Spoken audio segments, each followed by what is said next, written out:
Hello guys, welcome to Ben 10 What Ifs. So in this video, we will see what if Ben 10 wielded the Carnitrix.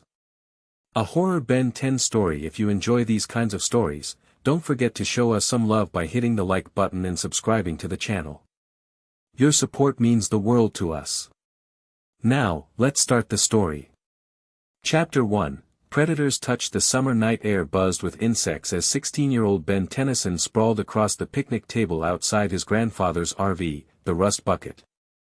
Grandpa Max had parked them at Lake Infinity Campground for the next few days, just another stop on what was supposed to be a normal summer road trip. "I'm so bored I could die," Ben groaned, flicking a marshmallow into the campfire. "3 weeks on the road, and the most exciting thing we've done is watch you eat those weird tentacle hot dogs, Grandpa." Gwen didn't even look up from her spell book. "Maybe if you weren't such a dweeb, you could find something productive to do." "Like what?" "Practice magic mumbo-jumbo." Ben made spooky fingers at her. "Oh, look at me, I'm Gwen and I can make sparkles come out of my—" A brilliant streak of light cut across the sky, silencing Ben mid-taunt. The object, whatever it was, blazed overhead, trailing smoke and fire before disappearing behind the tree line with a distant, ground-shaking boom. "Whoa!" Ben jumped to his feet. "Did you guys see that?" Grandpa Max was already reaching for the old metal box he kept under his RV seat, the one Ben wasn't supposed to know about. "Both of you stay here. I'll check it out." "No way," Ben said, already grabbing his jacket. "If that's an alien spaceship, I'm definitely coming." Gwen slapped her book shut. "If he's going, I'm going too." "Fine," Max conceded with a sigh that suggested he knew arguing would be pointless. "But stay behind me. And if I say run, you run. No questions." The three Tennysons hiked through the woods, following the smoke that rose above the tree line. Ben pushed ahead, excitement propelling him forward despite the darkness. Something about the crash felt important, like it was meant for him. "Slow down, Ben," Gwen called, stumbling over a root. "Not all of us have your reckless stupidity to guide us through the dark." Ben ignored her, breaking into a jog as the trees thinned out. Then he saw it, a smoldering crater carved into the forest floor. At its center sat a metallic pod, sleek and alien, its surface still glowing red-hot in places. "Grandpa, what is that?" Ben asked, but when he turned, Max was still several yards behind, face illuminated by the flashlight he carried. The pod hissed suddenly, a seam appearing along its surface. Ben's curiosity overrode his caution.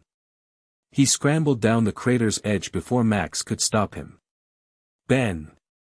Wait!" Too late. The pod split open, releasing a cloud of crimson mist that smelled like copper and something else, something alien. Inside, nestled in a cushion of organic-looking material, sat what looked like a watch. But this was no ordinary watch. The device was primarily deep blood red with black accents, its face composed of what looked like shifting liquid crystal. The band seemed to pulse, almost like it was breathing. Something about it whispered to Ben, called to him. "Don't touch it." Grandpa Max yelled, sliding down the crater's edge. Ben's hand hovered over the device. "It's just a watch, Grandpa." "That's no watch, Ben. Step back, now." But the warning came too late. The device suddenly leapt from its container, the band extending like a living thing. It wrapped around Ben's wrist before he could jerk away, the material tightening painfully. "Aya!" Ben screamed, falling backward as the device seemed to burrow into his skin. It felt like thousands of hot needles piercing his arm, shooting up toward his shoulder, his neck, his brain. Grandpa Max rushed forward, trying to pull the device off, but it had already fused to Ben's wrist. "Ben! What's happening?" Ben couldn't answer. The pain was everywhere now, coursing through his veins like liquid fire. His vision swam with crimson, his ears filled with sounds he'd never heard before, the heartbeats of animals in the distant forest, the rush of blood in his own veins. And something else, hunger. Deep, primal hunger. Ben. Gwen was beside him now, her face pale with worry. Ben, what's wrong?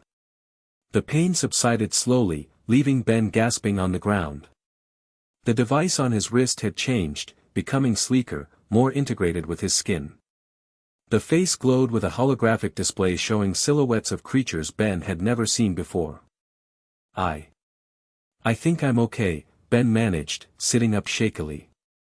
It hurt really bad for a second. Grandpa Max's expression was grim as he examined the device. This isn't good. This isn't good at all. What is it? Ben asked, turning his wrist to examine the strange watch. Some kind of alien tech. Like the Omnitrix from those old plumber files you showed me? No, Max said quietly. This is something else entirely. I've only heard rumors. He trailed off, his eyes troubled. We need to get back to the rust bucket. Now. As they hiked back through the woods, Ben felt strange. His senses seemed sharper, he could smell the animals hiding in the undergrowth, hear the flutter of owl wings overhead. And that hunger persisted, gnawing at him from the inside. The device on his wrist pulsed occasionally, sending shivers up his spine. Ben found himself touching it, running his fingers over its alien surface. Something about it felt right, despite Grandpa Max's obvious concern. Back at the campsite, Max immediately began rummaging through his old plumber gear.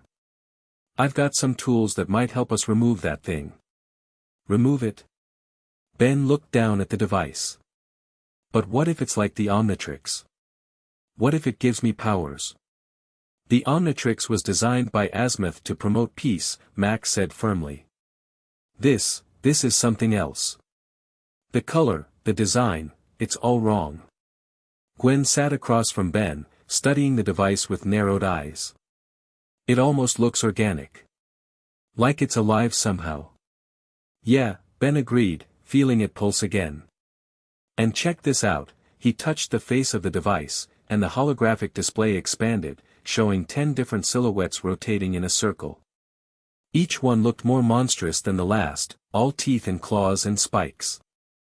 Don't touch it. Max warned, but Ben's finger had already pressed down on one of the silhouettes. The transformation was nothing like Ben had expected. It wasn't the quick, painless process he'd seen in superhero movies. This was agony.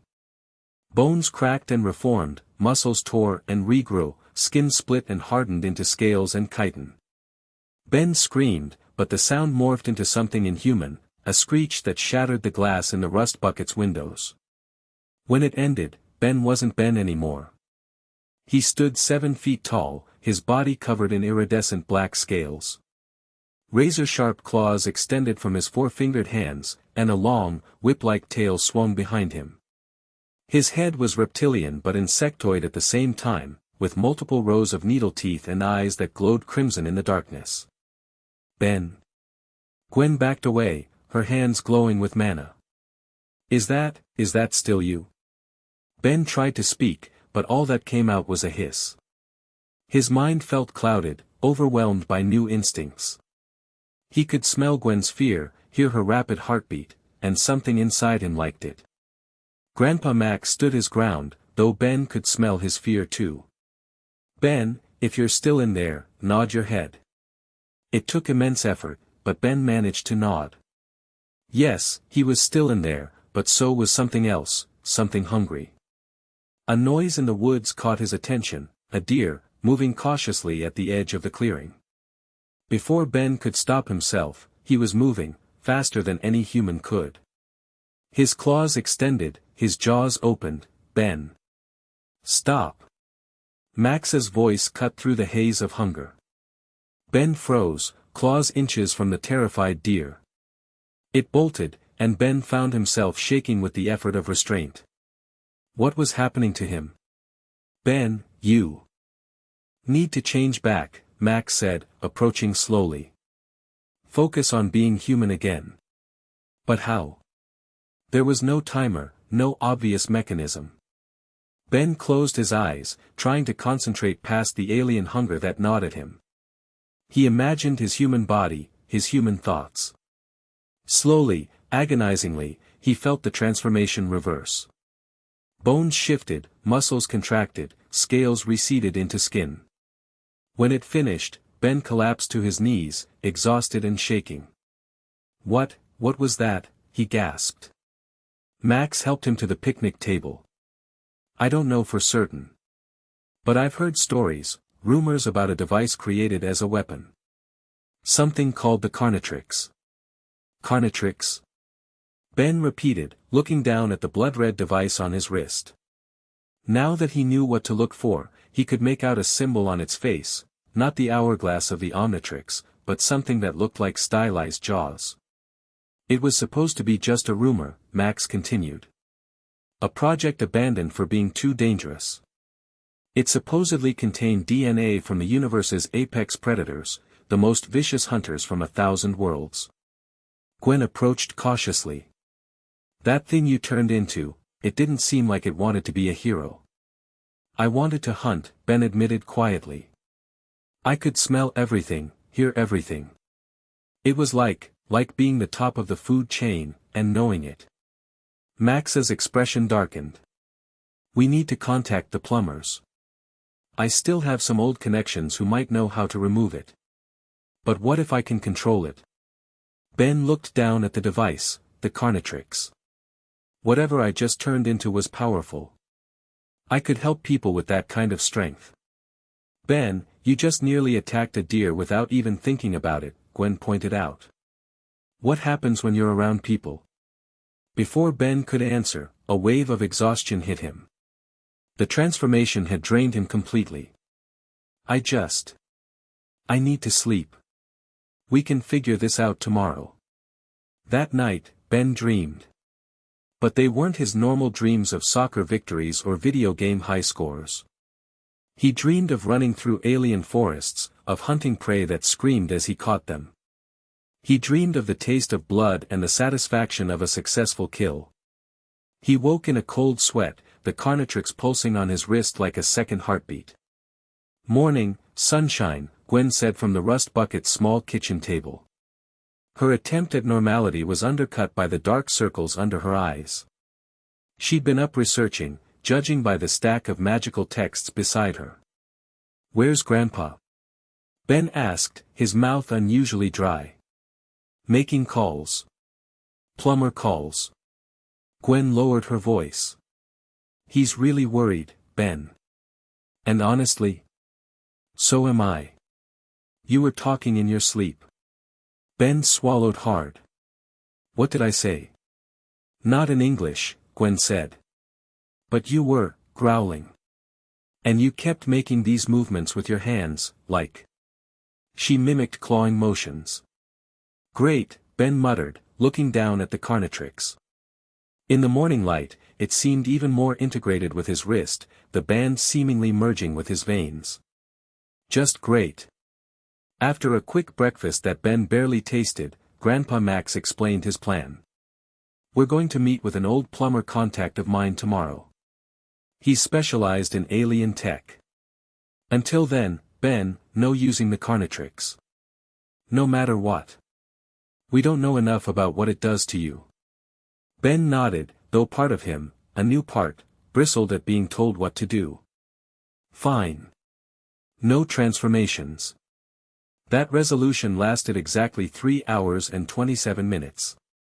They'd hiked down to the lake, trying to maintain some semblance of their original vacation plans. Ben was skipping stones across the water when he heard them, 3 boys from another campsite, laughing as they surrounded Gwen where she sat reading on a fallen log. "What kind of loser brings books on a camping trip?" the tallest one was saying, trying to grab Gwen's spell book. "Back off," Gwen warned, her hands beginning to glow with mana. "Oh, scary," another boy mocked. "What are you, some kind of freak?" Ben was moving before he realized it, anger burning hot in his chest. "Hey! Get away from my cousin." The boys turned, sizing Ben up with smirks that said they weren't impressed. The tall one stepped forward. "Or what, shrimp?" Something inside Ben snapped. Not the normal anger he'd feel at bullies, but something deeper, more primal. The Carnitrix responded immediately, the face glowing crimson. "Ben, don't." Gwen called, but it was too late. Ben didn't choose a transformation, but the Carnitrix seemed to sense what he needed. The change rippled through him, less painful than before but no less dramatic. His body expanded, muscles bulging beneath coarse gray fur. His face extended into a wolf-like muzzle filled with jagged teeth, and wicked claws sprouted from his elongating fingers. When the transformation finished, Ben towered over the bullies on powerful digitigrade legs, his massive form radiating menace. This form, something in his mind supplied the name Dread Wolf, was built for one thing, hunting based on fear. And these boys reeked of it. The tallest one stumbled backward, his face draining of color. "What the hell?" Ben, no, Dread Wolf, advanced, growling low in his throat. He could smell their terror, could almost taste it. It was delicious. Intoxicating.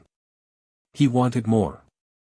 "Run," one of the boys screamed, and they scattered like startled rabbits. Dreadwolf's instincts kicked in. Prey running meant chase. Chase meant catch. Catch meant, Ben. Gwen's voice cut through the hunting haze. She stood in front of him, hands glowing with magical energy. "Stop it. This isn't you." But it was him, at least part of him.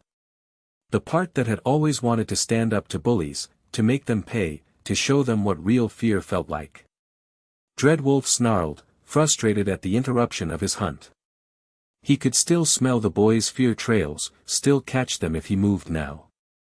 "Ben, I know you're in there," Gwen persisted. "Those guys were jerks, but you can't hunt them like animals. That's not what heroes do." Heroes. The word pierced through the predatory fog in his mind. Ben had always wanted to be a hero, like the ones in his comics. Heroes didn't terrorize people, even bullies. With tremendous effort, Ben fought against the Dreadwolf's instincts. He closed his eyes, concentrating on his humanity, on changing back. This transformation back was even more painful than the first, like his body was reluctant to give up its powerful form. When it finished, Ben collapsed onto the dirt, gasping. "That." He panted, "That was intense." Gwen knelt beside him, relief evident on her face. "You almost lost it, Ben. For a second there, I didn't think you were going to stop." "I almost didn't," Ben admitted, the truth uncomfortable but necessary. "It felt so good, Gwen. The power, the way they were afraid of me instead of the other way around." "That's the Carnitrix talking, not you."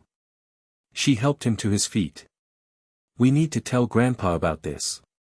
Ben nodded, though part of him didn't want Max to know how close he'd come to hunting those boys like animals. Yeah, you're right." Back at camp, Max was on his plumber communicator, his expression growing more concerned by the minute. When he saw Ben and Gwen approaching, he quickly ended the call. "You used it again, didn't you?" he asked, noticing Ben's exhaustion immediately. "Some jerks were messing with Gwen," Ben explained. "I just reacted." Max's expression softened slightly. "I understand wanting to protect your cousin, Ben. But that device, it's not like the Omnitrix. It doesn't just give you alien forms. It changes how you think." "You learned something," Gwen said. It wasn't a question. Max nodded grimly.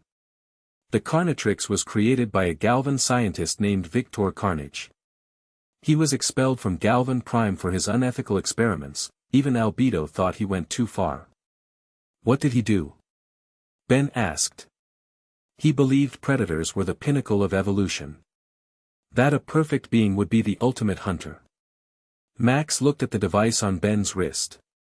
The Carnitrix was designed to transform its user into the most effective predator for any situation, and to gradually evolve them into what Carnage called the apex of apexes.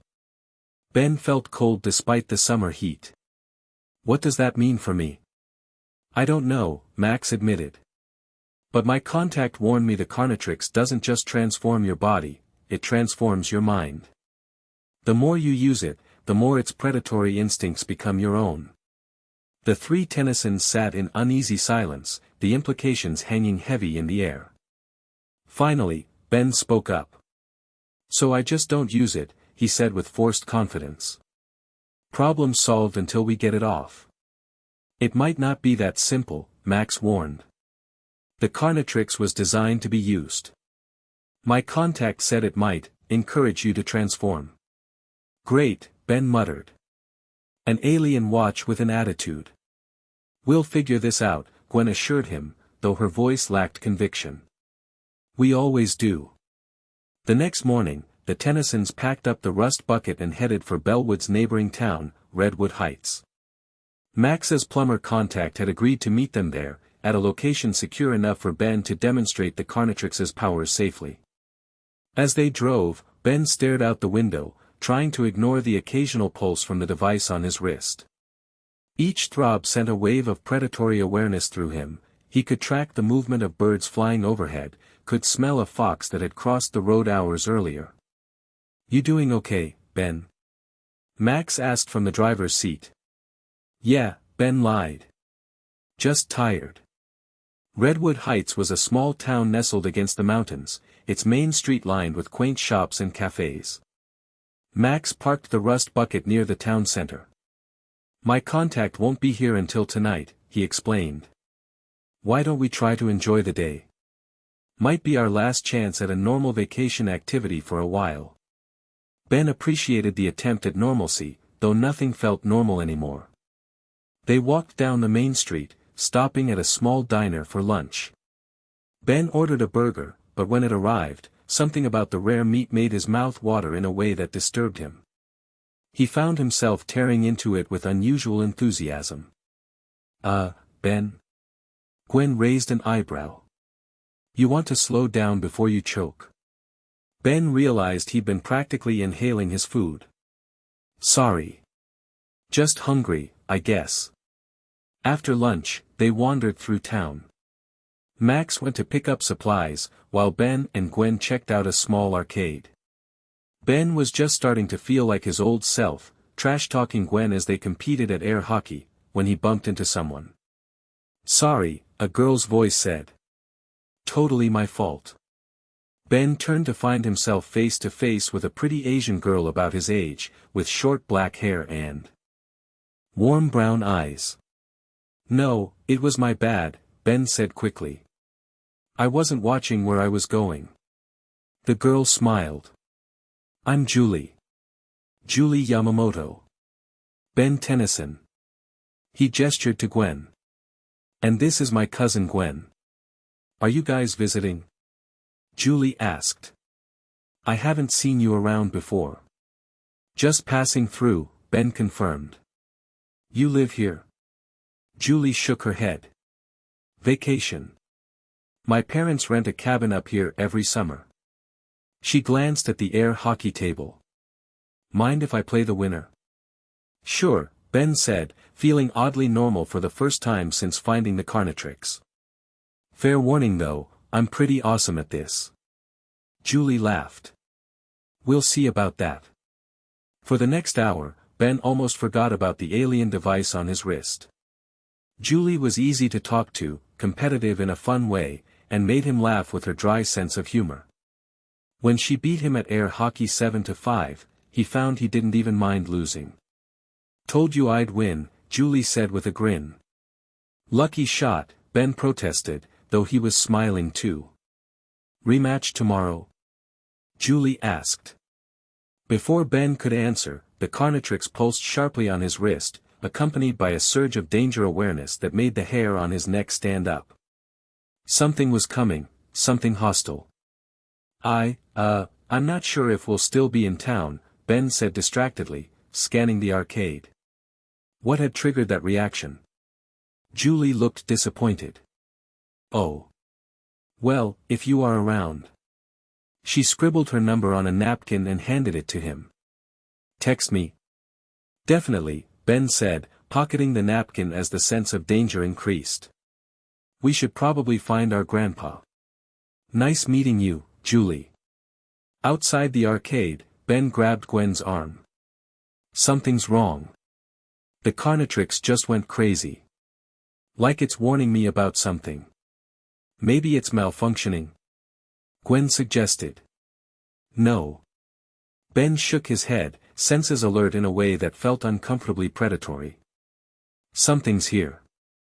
Something dangerous. As if on cue, the ground beneath their feet trembled. People on the street stopped, looking around in confusion. Then the pavement in front of them erupted, concrete chunks flying everywhere as a figure burst from below. Tennyson, the newcomer, snarled. Ben recognized him immediately. Kevin. Kevin Levin stood before them, his body a patchwork of materials he'd absorbed, concrete, metal, wood. His face was twisted in a familiar sneer. I've been tracking that energy signature for days, Kevin said, gesturing to the Carnitrix. Should have known you'd be the one to find it first. Always gotta be the special one, don't you, Tennyson? Kevin, you don't understand, Ben began, but Kevin was already advancing. Oh, I understand plenty. That's power you're wearing. And I want it. Kevin charged, one arm morphing into a concrete hammer. Ben shoved Gwen clear and rolled aside, barely avoiding the blow that cratered the sidewalk. People screamed, running from the sudden violence. Ben knew he needed to draw Kevin away from the crowded street. If it's a fight you want, come and get it. Ben taunted, sprinting toward a nearby construction site.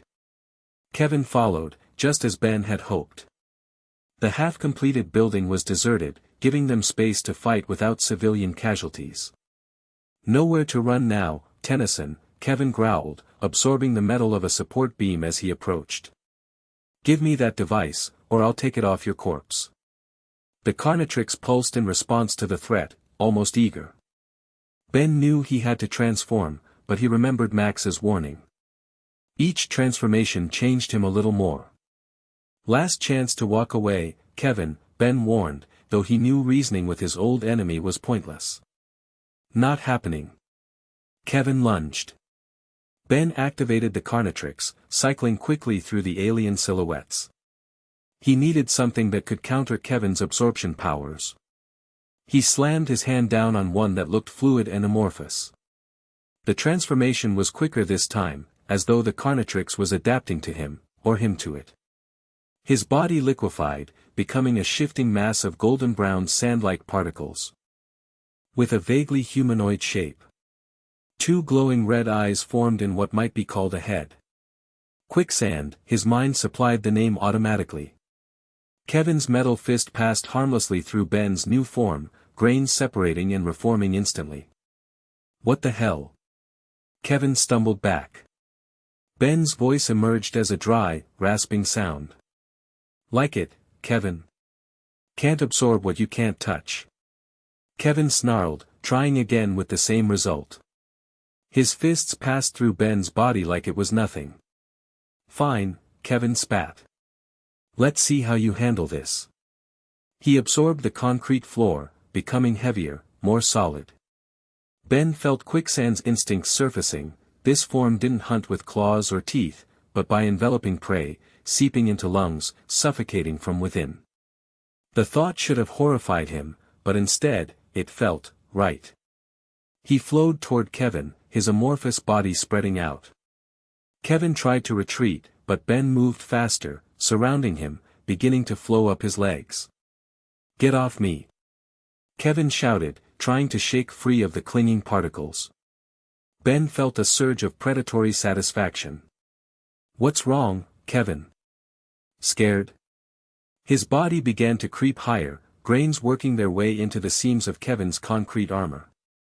He could feel the rapid beat of Kevin's heart, the desperate expansion of his lungs. So easy to slip inside, to fill those lungs with particles that would harden, that would, Ben. Stop.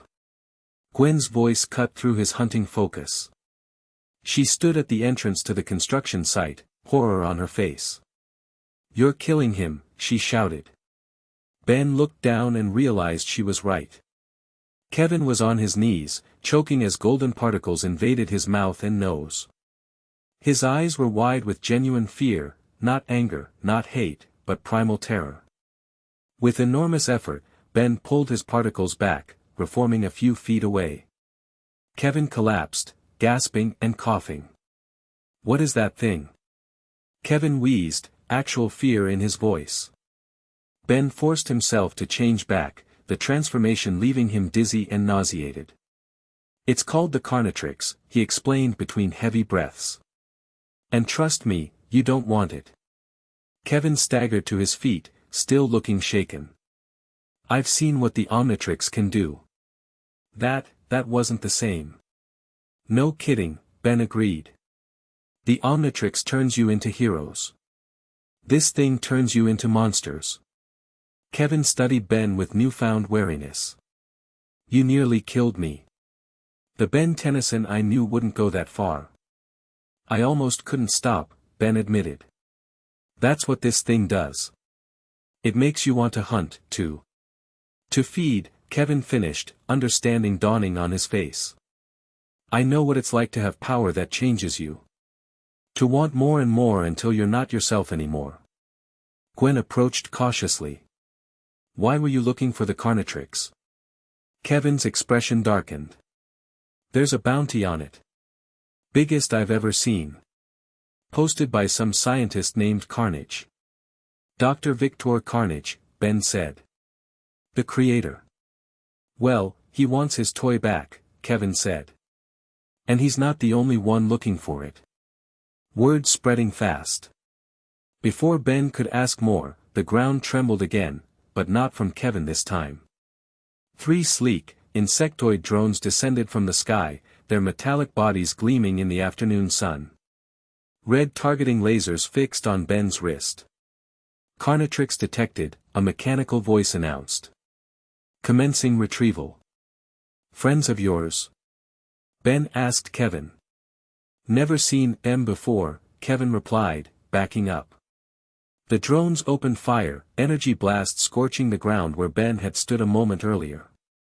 He rolled behind a pile of construction materials, Gwen and Kevin joining him. "I'm guessing these are from Carnage," Gwen said, hands glowing with mana. "I need to transform again," Ben said reluctantly. Kevin shook his head.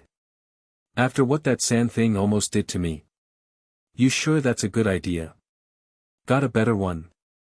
Ben retorted as energy blasts chipped away at their cover. The Carnitrix pulsed eagerly on his wrist. Ben cycled through the silhouettes, looking for something, anything, that could take on the drones without risking civilian lives. He selected one that looked vaguely feline with oversized forearms. The transformation rippled through him, muscles and bones reconfiguring. When it finished, he stood nearly 9 feet tall, his body covered in dark blue fur with bioluminescent patterns running across it. Massive claws extended from his paws, and his jaws were filled with teeth like serrated knives. "Okay," Kevin said, eyes wide. "That's new." Ben, now something his instincts named Ravager, leapt from cover with incredible speed. He slashed through the nearest drone with contemptuous ease, his claws shearing through metal like it was paper.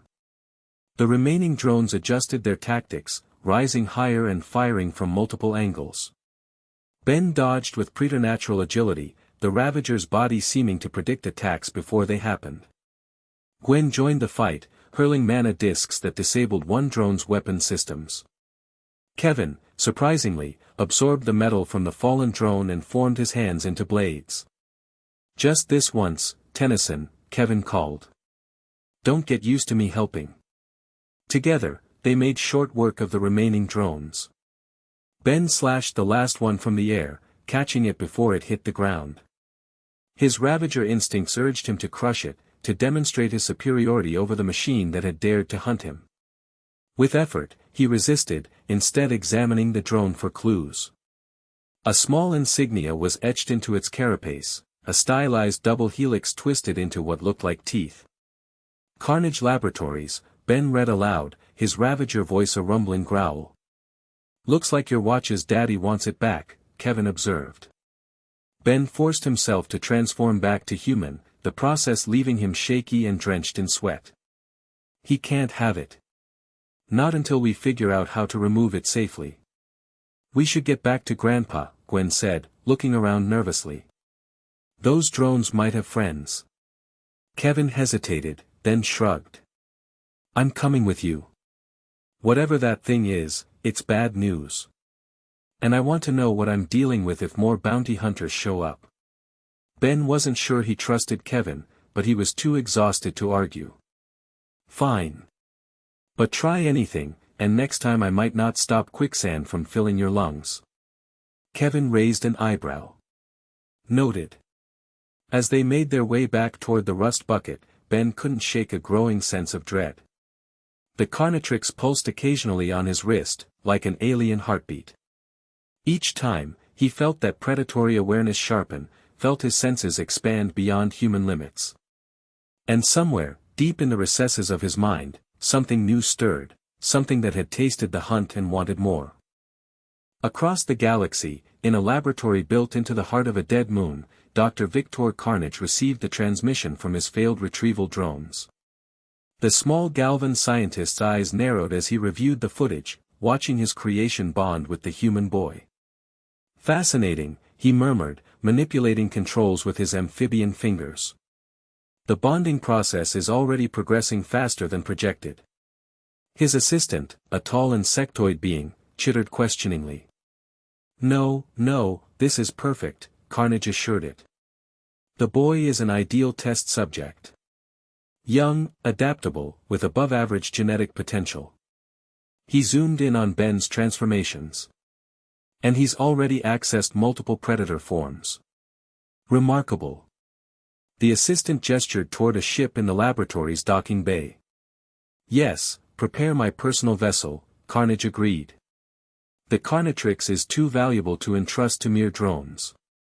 And I am most eager to meet its new wielder. His thin lips stretched in what might generously be called a smile. After all, every creator wishes to see his masterpiece in action. On a nearby screen, Ben Tennyson's face stared back, unaware that he had just become the most hunted being in the galaxy. Chapter 2, Blood Instinct. The drive back to the rust bucket was silent enough that Ben could hear the hum of the engine and the faint buzz of the Carnitrix still pulsing on his wrist. Gwen's eyes were fixed on the road ahead, her knuckles white around the steering wheel. Max kept glancing at the rearview mirror, as if expecting something to chase them down. What did you see? Gwen asked when she finally broke the silence. Not are you okay, but the exact thing Ben needed to hear. What had the watch shown you? Ben swallowed. 3 drones. They're called Carnage retrieval units. They're hunting the Carnitrix like it's a prize. Max's jaw tightened. That's exactly what I thought. Dr. Victor Carnage is the guy who built that thing. He's been looking for it for years. Gwen turned her head toward Ben, her expression a mix of concern and something else, maybe curiosity about how deep this rabbit hole went. Do you remember any details about the drones? Anything we could use? He thought for a second, letting the memory settle. The drones had been sleek, insect-like, with red targeting lasers that seemed to lock onto the Carnitrix's glow. When they fired, they emitted a high-pitched whine that made the air vibrate. Their bodies were covered in a metallic sheen, and each carried a symbol that looked like a twisted double helix, Carnage's trademark. Yeah, Ben said. They're definitely not just hardware. There's something organic about them, like they're alive in some way. Max frowned. That's not a good sign. It means the Carnitrix is syncing with whatever tech it's attached to. It's learning. A sudden bump on the road made the car swerve, and Ben's stomach lurched. He instinctively reached for the dashboard, his fingers brushing the Carnitrix. The device flickered, projecting a faint hologram of a jagged, red-scaled dragon silhouette that dissolved as quickly as it appeared. Did you feel that? Gwen asked, eyes narrowing. Ben nodded. It's like the watch is feeding me info. I could smell the metal in those drones before they even showed up. And I could taste something metallic in the air, like copper. Gwen's smile was half grin, half grimace. Weird. That's the predatory side talking, right? The Carnitrix wants you to hunt. Ben laughed, a short, nervous bark. Yeah. It's like my senses turned into some kind of super hunting mode. I could hear the heartbeat of the guy on the bench 2 blocks away. Max chuckled, but there was a note of worry in it. Your senses are fine. It's your instincts that are off. The car pulled up to the small parking lot behind the town's community center. They were supposed to meet Max's contact, a plumber named Raxus who specialized in exotic artifact retrieval. The plan had been simple: a quick meet, a few scans, and then they'd figure out how to yank the Carnitrix off Ben's wrist before it turned him into a full-blown monster. Instead, the parking lot was empty save for a few rusted-out cars and a broken street lamp flickering in the night. No sign of Raxus. No sign of anyone. Ben stepped out, feeling the Carnitrix buzz stronger than ever. He could sense the faint thrum of other alien presences in the area, like a low-frequency radio station tuned to a frequency he hadn't known existed. It made his skin tingle. Did you hear that? Gwen asked, her voice low. Ben tilted his head. Hear what? She pressed a hand to her ear. Nothing. But I feel pressure. Like something's watching us. Max led them toward the back alley of the community center, where a faint, flickering light revealed a metal door half covered in graffiti. The door was sealed with a heavy lock, but there was a keypad beside it, glowing green, pulsing in time with the Carnitrix's own rhythm. Looks like he set up a little hideout here, Max said, pulling a small device from his pocket. He pressed a button, and the lock clicked open. The inside was a cramped space filled with crates of weird equipment, tangled cables, and a central table littered with schematics. At the far end, hunched over a hollow table, was a man in a lab coat. His skin was an odd shade of teal, his eyes wide and darting, his hands stained with what looked like a strange, phosphorescent fluid. Raxus? Ben called out, trying to keep his voice steady. The man turned, and for a second Ben thought he saw the man's eyes flash red, Tennyson's red, but not the same. Tennyson, Raxus said, his voice hoarse. I've been expecting you. Gwen stepped forward, eyes narrowing. You're the plumber who promised to help us. What's going on? Raxus gestured to a chair. Please, sit. We don't have much time. He pressed a button, and a three-dimensional map of Earth appeared above the table, glowing with blue light. Tiny red dots pulsed across the globe, each one marking a location where the Carnitrix's signal had been detected. Ben stared at the map. Those dots, they're everywhere now. Raxus nodded. Since the Carnitrix activated, its energy signature is spreading. It's not just attracting attention from my contacts, there are other entities out there who sense its presence. Some will try to claim it for themselves. Others will try to destroy it. Gwen crossed her arms. What does destroy even mean for something that's fused to a person? Raxus's face hardened. If the Carnitrix is ripped out without proper safeguards, it can cause a cascade failure. The host's neural pathways could collapse, leading to a permanent transformation, or worse, death. Max leaned in. So we need to find a way to safely remove it. Raxus tapped a few keys, and the hologram shifted to show a series of glowing symbols that looked like ancient Galvan runes. I found some references in the old plumber archives. The Carnitrix was designed to be permanently bonded to its user after a certain number of transformations. The bonding is adaptive. It learns from each form you take, integrates more of its own code. Ben clenched his fists. So it's not just a watch. It's like a parasite. Raxus gave a thin smile. A parasite with a purpose. It was built to create the ultimate predator. The more you change, the more it reshapes you to fit that role. Gwen's eyes flickered to Ben. That's why you're feeling different. It's feeding off your hunger, your aggression. Ben felt a flush rise to his cheeks. He could feel the Carnitrix throbbing, as if it sensed his frustration and was eager to show him more of what it could do. His mind flashed a quick image of the transformation into Dreadwolf, the taste of fear in the air, the thrill of the hunt. He shook his head, trying to push the images away. "Okay," Max said, standing up. "What do we need to pull it out safely?" Raxus hesitated, then sighed. "There's a resonance chamber I built a while back. It's designed to emit a counter-frequency that can destabilize the Carnitrix's integration field without harming the host's biology. It requires a power source greater than anything we have on Earth." Ben looked at the map again. "What about the places marked with red dots? Could any of them have the kind of power we need?" Raxus's eyes widened.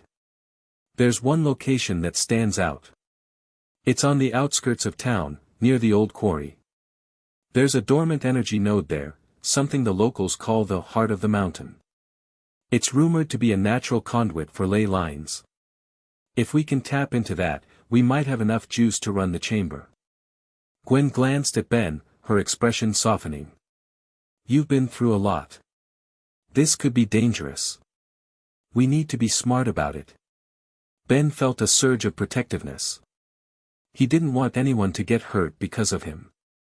At the same time, the Carnitrix seemed to whisper promises of power if he'd just let it take over completely. He could hear that low, predatory growl in his head, urging him to dominate, to claim the quarry for himself. He forced those thoughts aside, focusing instead on the people in the room. "If we go there, I'll need help. I can't do this alone." Raxus nodded. "You won't be alone. I can lend you some equipment. But we need to move fast. If Carnage hunters catch wind of our plan, they'll be here before we finish." Max placed a hand on Ben's shoulder. "Kid, you've got a lot on your plate. But you've also got something they don't, people who actually care about you." Ben glanced at Gwen. Her eyes were bright, her smile genuine. It wasn't the flirtatious smile he'd gotten when she teased him about his clumsiness on the bus last year. It was something steadier, something that said, "I'm here, and I'm not going anywhere." He felt something warm blossom in his chest, an odd mixture of gratitude and something else. He didn't have a name for it yet, but it made his resolve firm up. "Then we move tonight," Ben said, surprising himself with the steadiness in his voice. "We head to the quarry, get that energy node, and set up the chamber. If we're lucky, we can pull this thing out before Carnage shows up." Raxus hesitated for a moment, then tapped his tablet.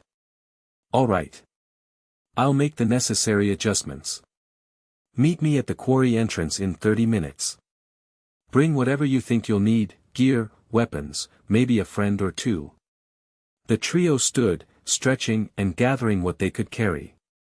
Gwen pulled a small satchel from her bag and loaded it with spell scrolls and a few crystal vials that glowed faintly. Max double-checked his toolkit, making sure he had the right type of wrench and a portable power cell. Ben slipped a fresh set of batteries into the Carnitrix's auxiliary slot, something Raxus had warned him to do to keep the resonance stable. As they headed toward the exit, Ben caught a glimpse of his reflection in a shop window.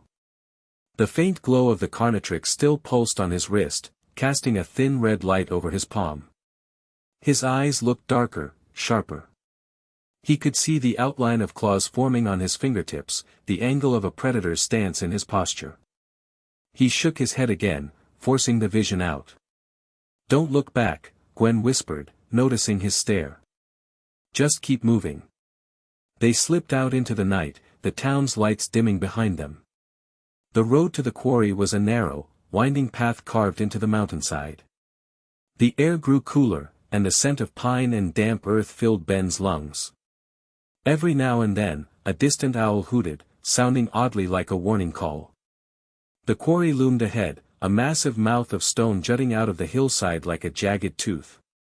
It was a place locals avoided, rumored to be haunted by strange noises and flickering lights. Ben felt a prickle of excitement, mixed with dread. Raxus was already there, fiddling with a compact device that looked like a miniature power generator. He glanced up as they approached, his teal skin illuminated by the faint glow of the device. "The node should be just beyond that wall," he said, gesturing toward a smooth slab of rock that seemed to pulse faintly with energy. "If we can get enough power into the chamber, we can generate a resonant field that will destabilize the Carnitrix's integration matrix." Ben nodded, feeling the Carnitrix's pulse quicken in response. "What happens when we fire it up?" Raxus hesitated. "It will create a wave of energy that will try to pry the device away from your nervous system. The problem is, it could also cause side effects. You might experience intense pain, maybe even visions of other predator forms. It could overload your senses." Gwen stepped forward. "We'll be ready. Ben, you need to focus on staying human. We'll help you." Ben stared at the slab, feeling a low rumble from deep within the mountain, like a heartbeat.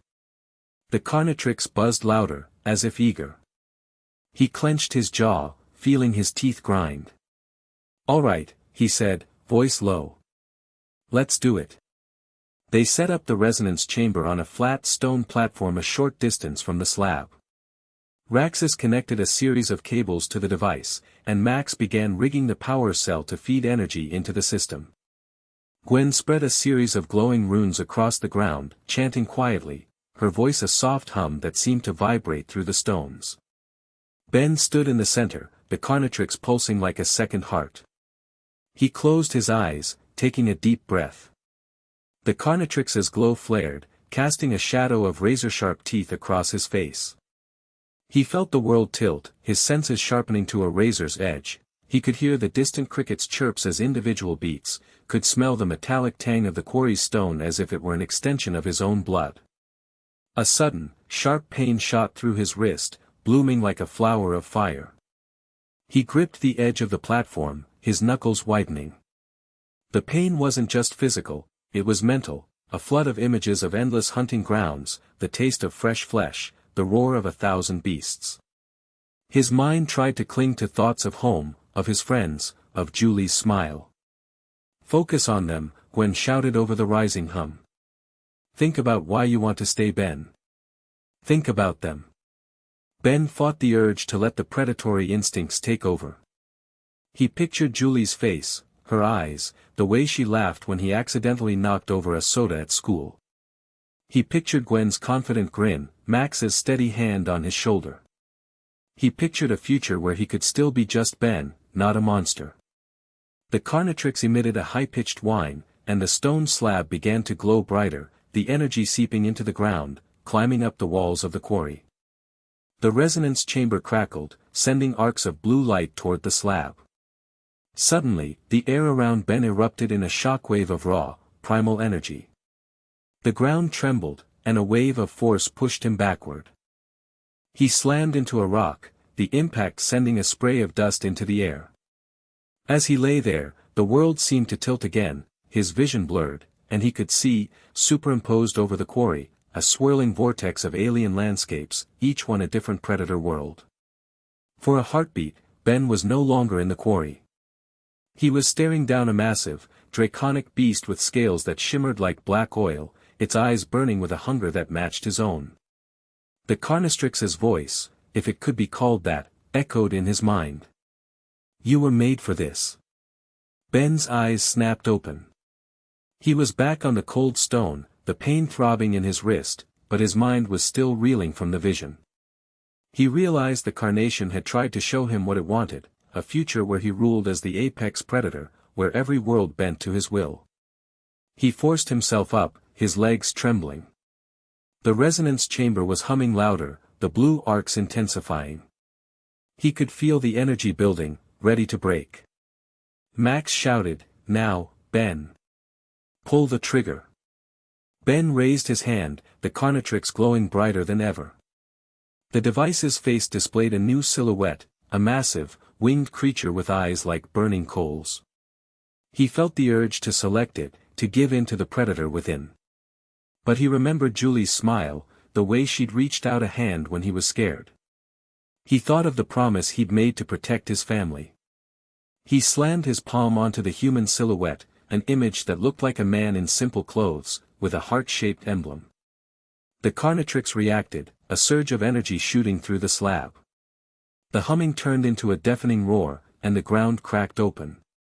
A wave of bright, white light burst from the slab, engulfing Ben, Gwen, Max, and Raxus.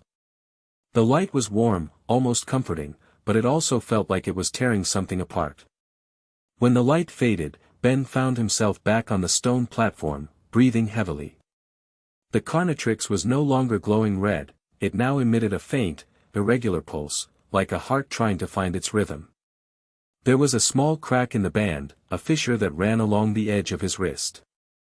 He looked at his hand, it was human again. No claws, no scales. Just his ordinary skin, though a faint reddish tint lingered where the Carnitrix had fused. Gwen rushed to his side, eyes wide. Ben! Are you? He cut her off, holding up his wrist. It's still there, but it's different. He could feel a faint hum, but it was weaker, like a static note instead of a full chord. Raxus stared at the crack, his eyes widening. That shouldn't happen. The Carnitrix was designed to integrate fully. A partial removal, it could destabilize the host. Max examined the fissure. Looks like we managed to pry it loose, at least partially. But it's still bonded. We need to keep working on it. Ben flexed his wrist, feeling the scar-like edge of the crack. He could sense that the Carnitrix was still active, still feeding him the occasional surge of predatory awareness. But it was easier to push down now. The hunger was still there, a low growl in the back of his mind, but it wasn't overwhelming. Did we just remove it? Gwen asked, hope lacing her voice. Raxus shook his head. Not entirely. It's still attached. It's like a parasite that's been cut but not removed.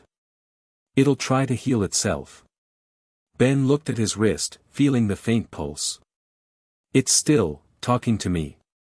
He could hear a faint whisper, like a voice only he could hear. You can't escape me. It was both a threat and a promise. He clenched his fist, feeling the scar on his wrist throb. Then I'll make sure it never gets the chance to control me again. Gwen placed a hand on his shoulder. We'll figure it out together. We've already proven we can handle whatever comes our way. Max nodded, his expression a mix of pride and concern. We need to get you back to the lab, get a proper scan.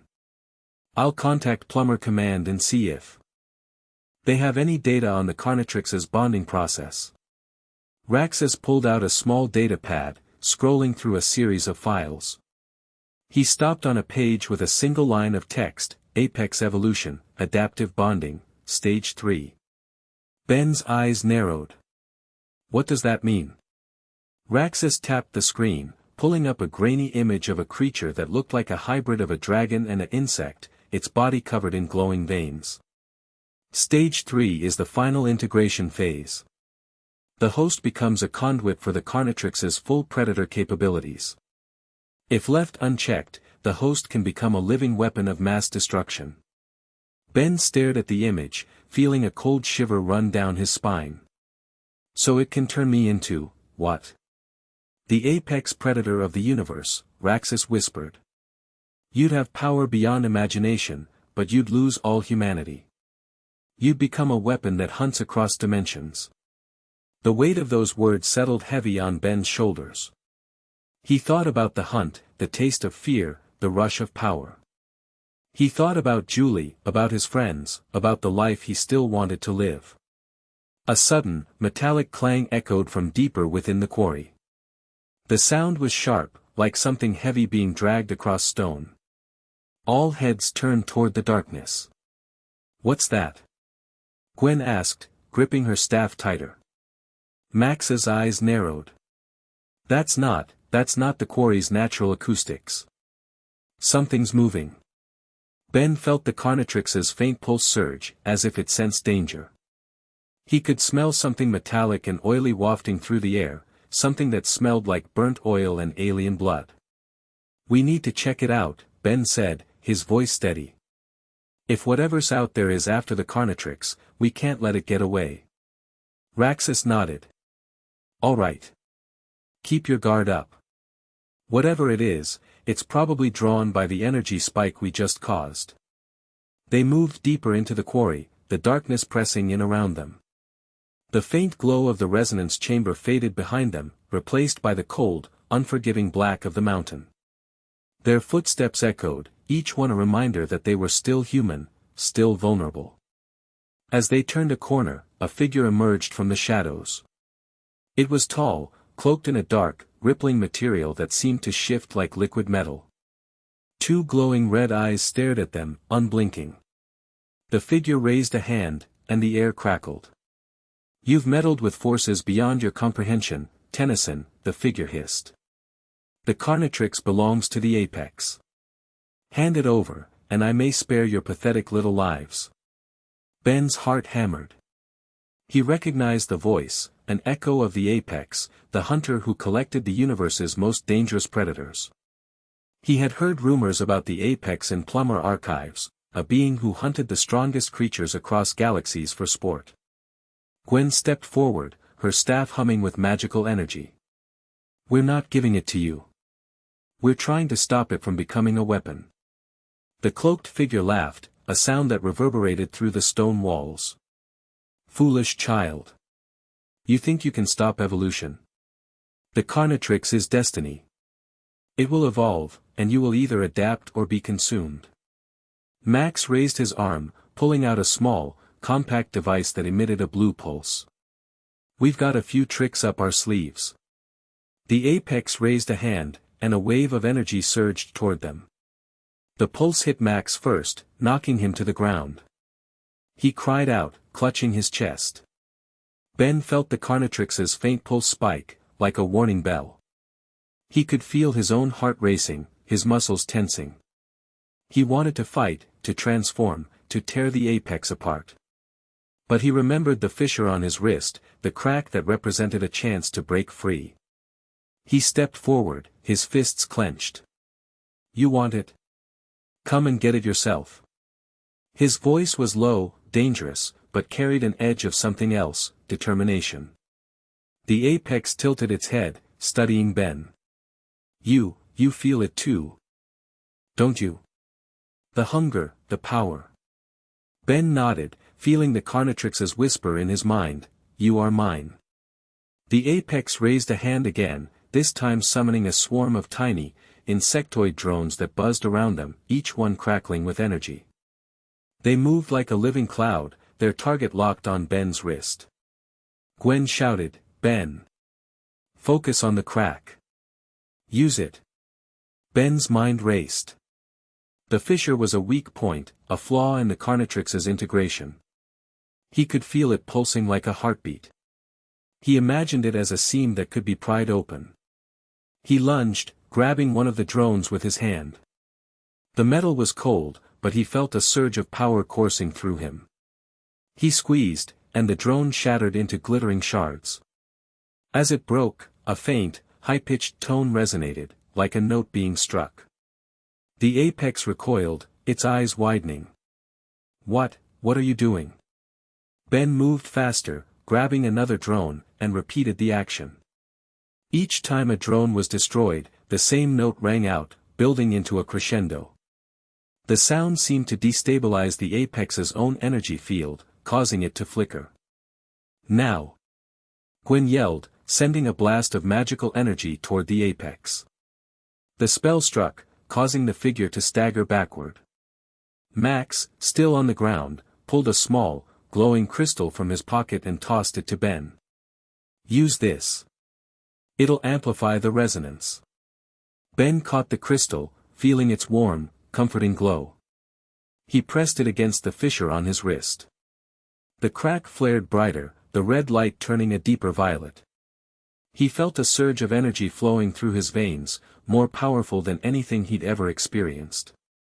The Carnitrix's whisper grew louder, but now it was mixed with a new voice, a calm, steady tone that seemed to belong to the crystal itself. Break the bond.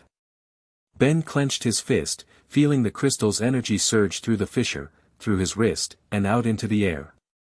The apex screamed, a sound that echoed like shattering glass. Its form began to disintegrate, the red eyes dimming, the cloak unraveling into particles of dark energy that dissipated into the night. The drones ceased their buzzing, falling to the ground like dead insects. The air cleared, and the quarry fell silent once more, save for the ragged breathing of the 4 teenagers. Ben collapsed onto the stone, the crystal slipping from his hand and cracking into pieces. He looked up at his friends, Gwen, Max, Raxus, and saw relief mixed with awe on their faces. "We did it," Gwen whispered. "We actually broke part of it." Ben managed a weak smile. "It's not gone. It's still there. But it's weaker now." Max placed a hand on his shoulder. "We'll keep working on it. We'll find a way to remove it completely. For now, you're safe." Raxus nodded, his eyes shining with a mixture of triumph and exhaustion. "You've done something no one else has. You managed to destabilize the Carnitrix's integration matrix without dying. That's extraordinary." Ben looked at his wrist, at the tiny crack that now glowed faintly. He could still feel a faint hum, a reminder that the Carnitrix was still attached, but it was a whisper compared to the roar it had been. He turned to Gwen, noticing for the first time how close she was, how her hair fell over her shoulders in the dim light, how her eyes were bright with determination, and something else, something that made his chest tighten in a way he couldn't quite name. "Hey," he said, voice softer than before. "Thanks. For sticking with me." Gwen's smile was genuine, and for a brief moment their hands brushed. The contact sent a jolt of warmth through Ben that had nothing to do with the Carnitrix's power. It was just connection. "Don't mention it," she replied, her voice barely above a whisper. "We're a team." Max looked between them, his expression unreadable but softening. "We should get back to the RV. It's getting late, and we still have a lot to figure out." Ben nodded, feeling a strange mixture of exhaustion, relief, and anticipation for what lay ahead. He glanced once more at the cracked fissure on his wrist, feeling the faint pulse like a promise, "I'm still here, but I'm not in control." He slipped his hand into his pocket, gripping the broken crystal tightly, feeling its coolness against his skin. As they made their way out of the quarry, the night sky above was clear, stars glittering like distant lanterns. Somewhere far away, a faint, metallic clang echoed, a reminder that the Apex's hunters might still be out there, tracking the Carnitrix's residual energy. But for now, Ben felt something he hadn't felt in weeks, a sliver of hope. He looked at Gwen, at his family, at his friends, and felt a fierce protectiveness rise inside him. He would do whatever it took to keep them safe, even if it meant battling an alien weapon that wanted to turn him into the ultimate predator. He took a deep breath, feeling the cool night air fill his lungs, and let it out slowly. The Carnitrix's whisper faded into the background, replaced by the steady rhythm of his own heart.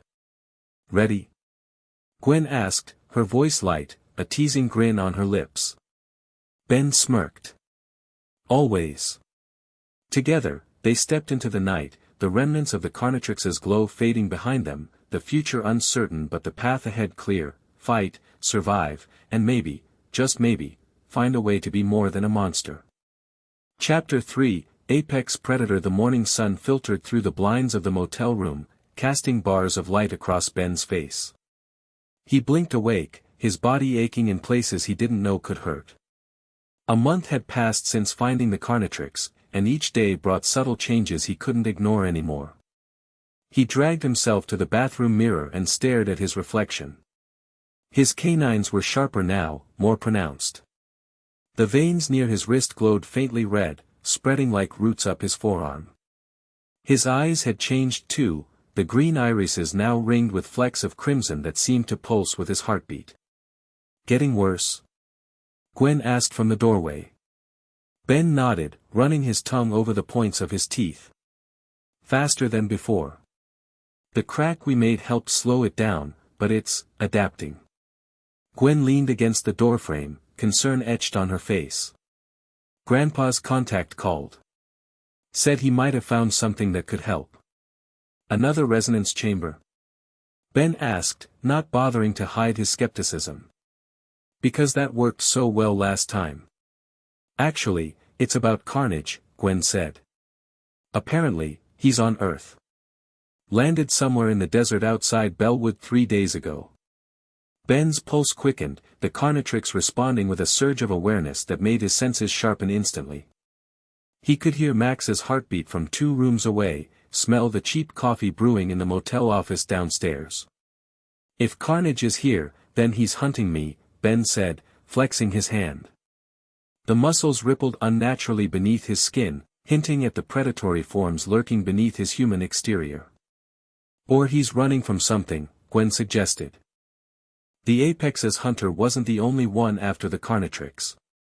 There's something bigger coming. Ben grabbed his jacket, wincing as the fabric brushed against his increasingly sensitive skin. Then we better find Carnage before whatever's hunting him finds us. They found Max in the motel's small dining area, hunched over a laptop with a half-eaten plate of eggs beside him. His face looked haggard, the past month aging him visibly. There you are, he said, looking up as they approached. I've got coordinates for Carnage's ship. It's hidden in an abandoned mining facility about 30 miles from here. What's the plan? Ben asked, snatching a piece of toast from Max's plate. He was always hungry now, a side effect of the Carnitrix's accelerated metabolism. We go in carefully, Max replied, closing the laptop. Carnage is dangerous, but he created the Carnitrix. If anyone knows how to stop its integration, it's him.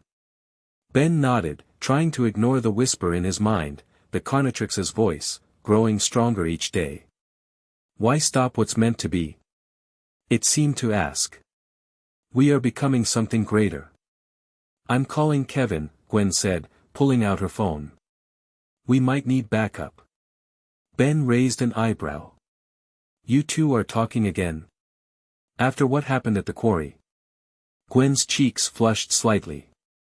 He's been helpful, okay? And he understands what it's like to deal with power that changes you. Max gathered his gear, checking his old plumber weapons one last time. Julie called too. Said she wants to see you before we head out. Ben felt a jolt of both excitement and dread. Julie had been his anchor through all this, the one person outside his family who saw him as more than the monster he was becoming. But each time they met, he worried it might be the last time she'd look at him without fear. I'll meet you guys at the car, Ben said, already heading for the door. Julie was waiting in the motel's small courtyard, sitting on a bench beneath a withered oak tree. She smiled when she saw him, though her eyes lingered on the visible veins crawling up his neck. Hey, stranger, she said, patting the spot beside her. Ben sat down, careful to keep a few inches between them. The Carnitrix pulsed at Julie's proximity, his heightened senses picking up her heartbeat, the scent of her shampoo, the warmth of her skin. You shouldn't be here, Ben said quietly.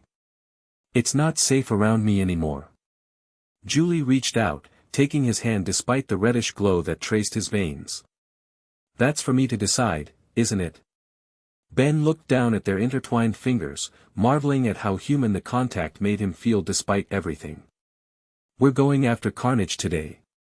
The guy who made this thing. I know, Julie said. Gwen told me. That's why I brought you this. She pulled something from her pocket, a small, metallic charm on a leather cord. It's a focusing talisman. Gwen helped me make it. It's supposed to help ground your thoughts when the Carnitrix tries to take over. Ben took it, feeling a faint vibration as it touched his skin. The Carnitrix's whisper receded slightly, like a radio being turned down. It's working. Julie smiled, leaning closer. Good. Because I need you to come back, Ben. Not the Carnitrix. Not whatever it's trying to turn you into. You. Their faces were inches apart now, and Ben felt a different kind of hunger stirring, one that had nothing to do with predatory instincts. He leaned forward, and their lips met briefly. The contact sent electricity through his body, momentarily drowning out the Carnitrix's constant presence. When they pulled apart, Ben tied the charm around his wrist, just above the Carnitrix. "I promise I'll come back."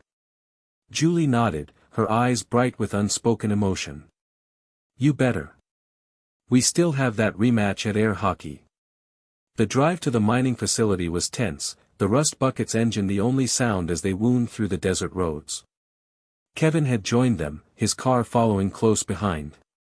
Ben sat in the back, fingering the charm Julie had given him, trying to focus on the small measure of peace it provided. "We're getting close," Max announced, turning onto a dirt road that snaked between towering mesas. "Everyone remember the plan? We find Carnage, secure his cooperation, and get whatever information we can about reversing the Carnitrix's effects." Gwen glanced back at Ben. "And if Carnage doesn't want to cooperate?" Ben met her gaze, knowing his eyes flashed red briefly. "Then we'll be persuasive." The mining facility loomed ahead, a collection of rusted structures half buried in sand. Solar panels glinted atop what once was an administrative building, and a makeshift antenna array rose from behind a collapsed water tower. They parked a quarter-mile away, approaching on foot to avoid detection. Kevin joined them, his hands already coated in metal absorbed from the rust bucket's bumper. "Place gives me the creeps," Kevin muttered, eyeing the facility. "You sure Carnage is alone in there?" Ben closed his eyes, letting his senses extend beyond human limitations. He could hear movement inside, small, rapid footsteps that weren't quite human. And beneath that, the faint hum of alien technology. "He's not alone," Ben said. "But they're not fighters. Probably lab assistants or drones." They moved closer, ducking between rusted machinery and fallen support beams. The main entrance to the facility was sealed with a heavy door, but Ben spotted a ventilation shaft large enough for them to crawl through. "This way," he whispered, leading them toward the opening. Inside, the facility was a maze of corridors and repurposed mining equipment. Carnage had clearly been busy, converting the abandoned human technology into something that resembled a Galvan laboratory. Glowing monitors lined the walls, displaying data streams and what looked like biological scans. Ben froze as they rounded a corner, his senses screaming warning. "Down," he hissed, pulling Gwen and Max behind a stack of crates. A patrol drone glided past, its optical sensors sweeping the corridor. It was sleeker than the hunter drones they'd encountered before, built more for surveillance than combat. "Security's tight," Kevin observed after the drone passed. "Carnage must be protecting something valuable. Or hiding from something dangerous," Gwen added. They continued deeper, following the increasing hum of energy until they reached what once had been the mine's central processing room. Now it was a fully equipped laboratory, with Galvan technology seamlessly integrated into Earth machinery. In the center stood Carnage himself, a small Galvan with unusually dark green skin and piercing red eyes. "I was wondering when you'd arrive, Tennyson," Carnage said without turning. "The Carnitrix's energy signature has been erratic. Fascinating adaptations you've triggered." Ben stepped forward, the others flanking him protectively. "You know why we're here. I want this thing off." Carnage turned, his thin lips curving into what might have been a smile. "Off? Why would I remove my greatest creation from the most promising test subject I've ever encountered?" Max raised his plumber weapon. "Because if you don't help us, you'll never see your creation again." Carnage chuckled, the sound unnervingly high-pitched. "Threats are unnecessary, Maxwell Tennyson. I'm willing to assist, on my terms." He gestured to a series of monitors displaying Ben's DNA, the strands highlighted with pulsing red markers. "The Carnitrix has integrated further than I anticipated. Complete removal would likely kill the host." Ben clenched his fist, feeling the veins in his arm throb with the device's energy. "So what, I'm stuck like this forever? Turning more alien every day until there's nothing human left?" "Not necessarily," Carnage replied, hopping down from his platform to approach Ben. Despite his small stature, there was nothing comical about the Galvan scientist, His movements were precise, predatory in their own way. The integration can be stabilized, perhaps even partially reversed. But it requires specific circumstances. Gwen stepped forward, her hands glowing faintly with mana. What kind of circumstances? Carnage pointed to a larger monitor displaying what looked like a star chart. The apex is coming. Not just a hunter this time, the apex himself. The most feared collector of predator species in the galaxy. He's detected the Carnitrix's full activation, and he wants you for his menagerie, Tennyson. Kevin scoffed.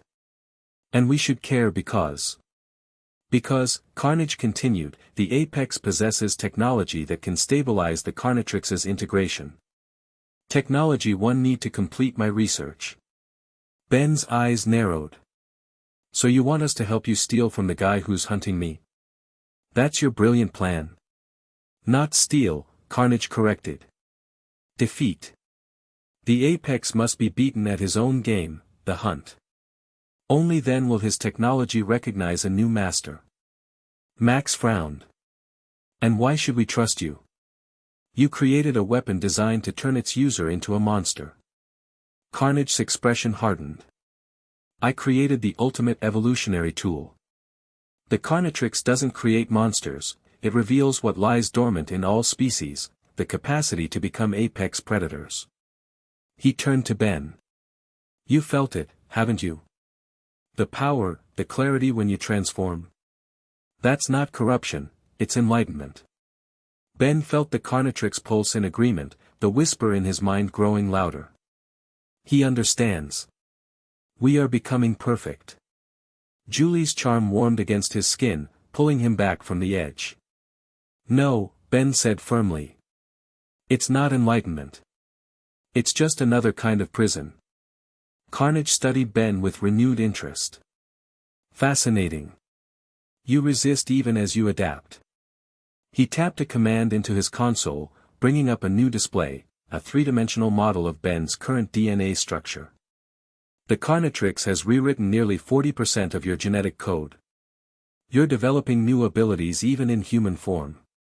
We noticed, Gwen said dryly.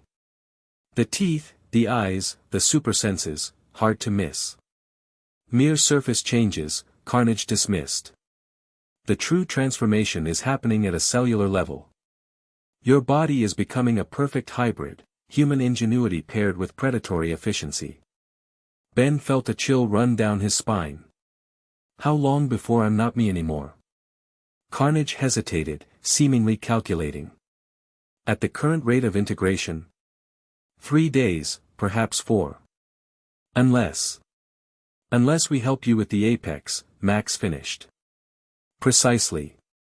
Carnage pulled up another screen, showing a sleek, predatory-looking ship entering Earth's atmosphere. He's already here. Tracking the Carnitrix's energy signature. Ben looked at his family, at Kevin, thought of Julie waiting for him to return. If we do this, if we help you, you have to promise to stabilize the Carnitrix. I need to stay me. Carnage bowed, an oddly formal gesture from the small alien. You have my word as a scientist. Help me acquire the Apex's stabilizer technology, and I will ensure the Carnitrix reaches a permanent equilibrium with your human DNA. Max looked skeptical but nodded. We don't have many options left. Then it's settled, Carnage said, clapping his small hands together. We prepare for the hunt. But this time, Tennyson, you'll be the hunter, not the prey. The next few hours were a blur of preparation. Carnage's assistants, a pair of insectoid beings with multiple arms, scurried about, gathering equipment and reconfiguring the laboratory's defenses. Max and Kevin worked on fortifying the rust bucket with alien tech Carnage grudgingly provided, while Gwen established a perimeter of magical sensors to warn them of approaching threats. Ben sat alone in a quiet corner of the lab, examining the Carnitrix. The crack they'd created in the quarry had mostly healed, but a faint seam remained, a reminder that the device wasn't invincible. Julie's charm hung beside it, the contrast stark between the warm metal and the pulsing, organic-looking Carnitrix. You should test the new forms, Carnage said, approaching with a small device in his hands. The Carnitrix has been evolving based on your encounters, adding new predator DNA to its database. Ben looked up, suspicion clear in his eyes. And why would I want to transform now? Every time I use this thing, it integrates deeper. Because, Carnage replied, you need to understand your weapons before facing the apex. He's hunted across thousands of worlds. He knows every predator species in the database, except the new ones you've created. Created? Ben echoed. What are you talking about? Carnage's eyes gleamed with scientific excitement. The Carnitrix doesn't just contain static DNA samples. It adapts, combines, evolves. Your transformations have been unprecedented. You've unlocked combinations I never programmed. Ben looked down at the device, feeling it pulse in response to his attention. The holographic display activated, showing 10 silhouettes, but they weren't the same ones he'd seen before. These were more complex, more terrifying.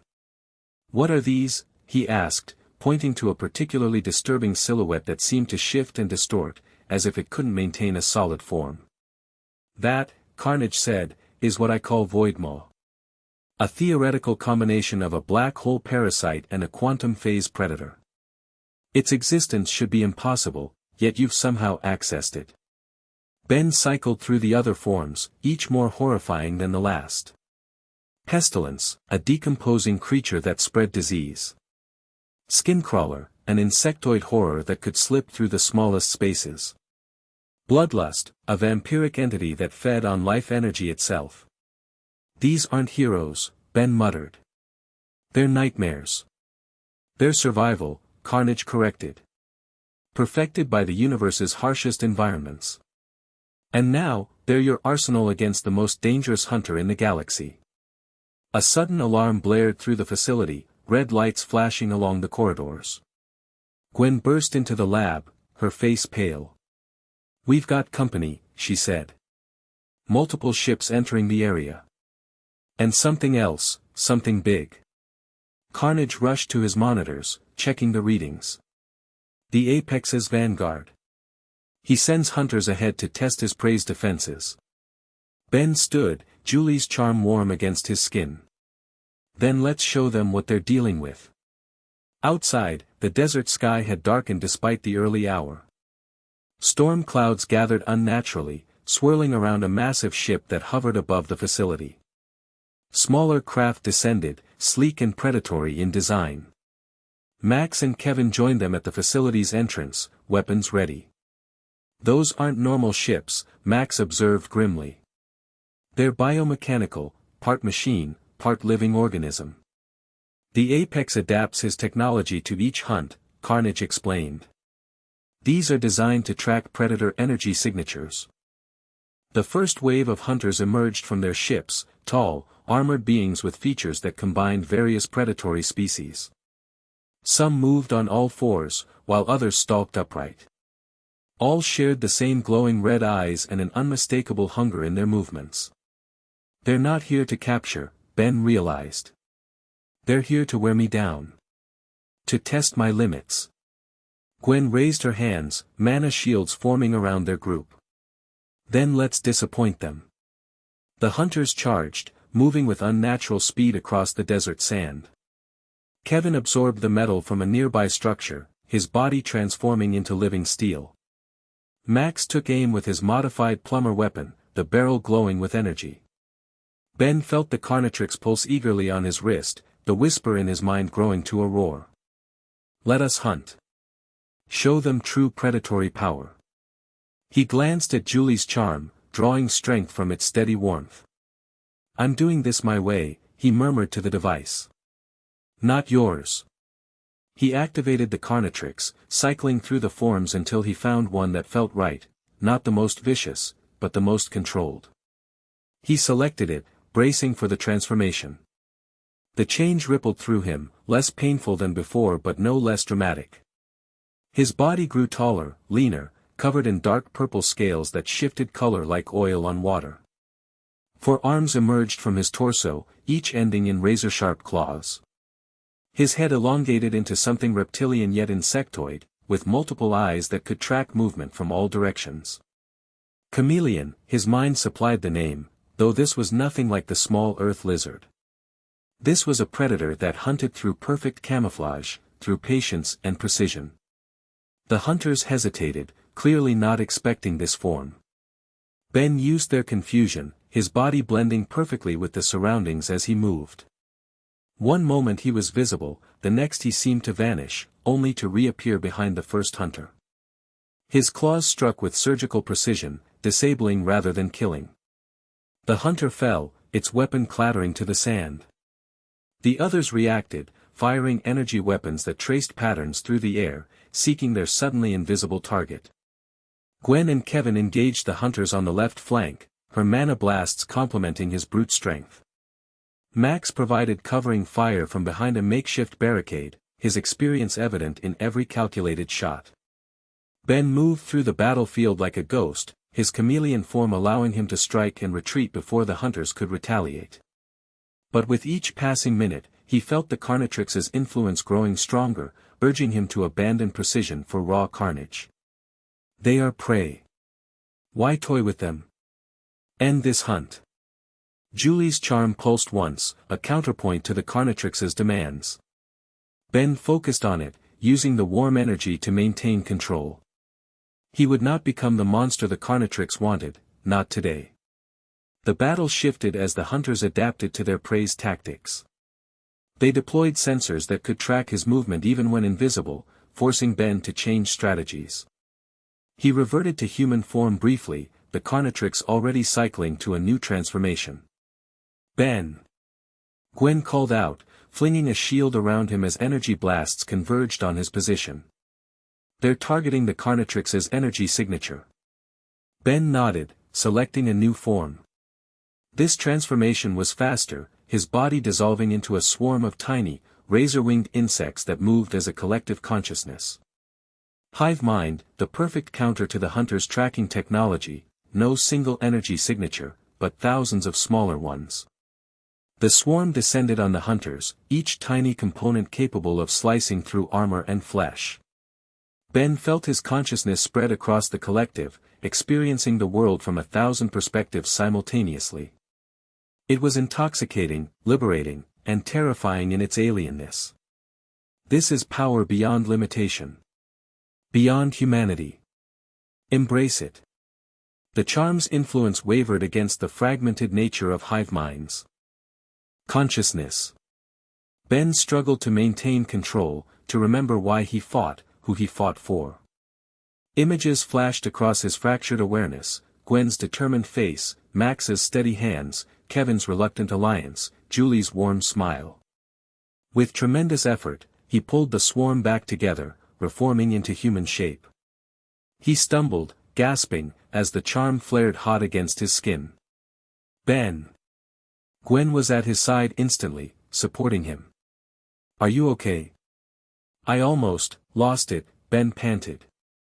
Hive mind isn't like the others. It's not one consciousness, it's thousands. Hard to stay, me. The remaining hunters had regrouped, clearly reassessing their approach. The larger ship above them pulsed with energy, a beam of light projecting downward.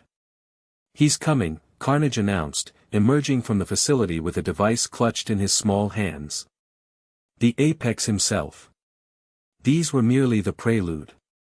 The light intensified, coalescing into a towering figure that materialized on the battlefield. The Apex stood nearly 10 feet tall, his body a perfect synthesis of the galaxy's most effective predators. Scales, fur, chitin, and metallic components blended seamlessly across his form. His face was a nightmare of adaptability, features shifting subtly to optimize for current conditions. Benjamin Tennyson, the Apex's voice resonated, simultaneously deep and multilayered. At last we meet. Your prowess exceeds my expectations. Ben stood tall despite his exhaustion, the veins in his neck pulsing red with the Carnitrix's energy. I'm not interested in being part of your collection. The Apex laughed, the sound like grinding stones. All prey believe they have a choice. Yet here you stand, becoming something greater than human through my quarry, the Carnitrix. Carnage stepped forward, his small stature comical beside the towering apex. The boy is not your prey. The Carnitrix has chosen him as its permanent host. The apex's eyes, multiple, shifting in color and position, fixed on Carnage. Ah, the Creator himself. How fitting that you witness your creation's culmination. He turned back to Ben. The Carnitrix was never meant to have one host. It was designed to be claimed by the strongest predator, me. Ben felt the Carnitrix pulse violently at those words, the device seemingly responding to the apex's presence. A wave of pain shot up his arm as the red veins spread further, reaching his shoulder, his neck, creeping toward his heart. He lies. We chose you. We evolved together. I don't care who it was meant for, Ben growled, his voice deepening as the transformation proceeded without his consent. It's part of me now. The apex smiled, revealing rows of serrated teeth. Then prove your worthiness. Hunt or be hunted, Tennyson. Those are the only laws that matter. With blinding speed, the apex lunged, crossing the distance between them in a heartbeat. Ben barely had time to activate the Carnitrix, transforming into Ravager, the massive, feline form he'd used against the drones. The collision sent shockwaves across the desert, sand erupting in a 30-foot radius. Ben's claws locked with the apex's talons, the ground beneath them cracking from the pressure. Impressive, the apex hissed. But predictable. He twisted, using Ben's momentum against him, and hurled him through the air. Ben crashed through the facility's outer wall, concrete and metal crumbling around him. Before he could recover, the apex was there, moving with impossible speed. A kick sent Ben flying again, his Ravager form howling in pain and rage. You rely too much on brute strength, the apex lectured, stalking forward. True predators adapt. They analyze. They exploit weakness. Ben staggered to his feet, feeling the Carnitrix's energy surging through him. He is testing us. Show him our true potential. For once, Ben agreed with the device. He needed to stop fighting its influence and start using it strategically. He let the transformation shift, his body flowing from Ravager into something new, a form he'd never accessed before. His body became sleeker. Covered in obsidian scales that absorbed light. Wings unfurled from his back, not leathery like a bat's but composed of what looked like solidified shadow. His face elongated into a draconic muzzle filled with teeth that could shear through steel. Nightshade, a predator that hunted through darkness itself. The apex paused, genuine surprise flickering across his shifting features. A new form. Fascinating. Ben didn't wait for further analysis. He moved through the shadows, his form blending with the darkness, striking from multiple angles simultaneously. His claws left glowing marks across the apex's armor, drawing first blood.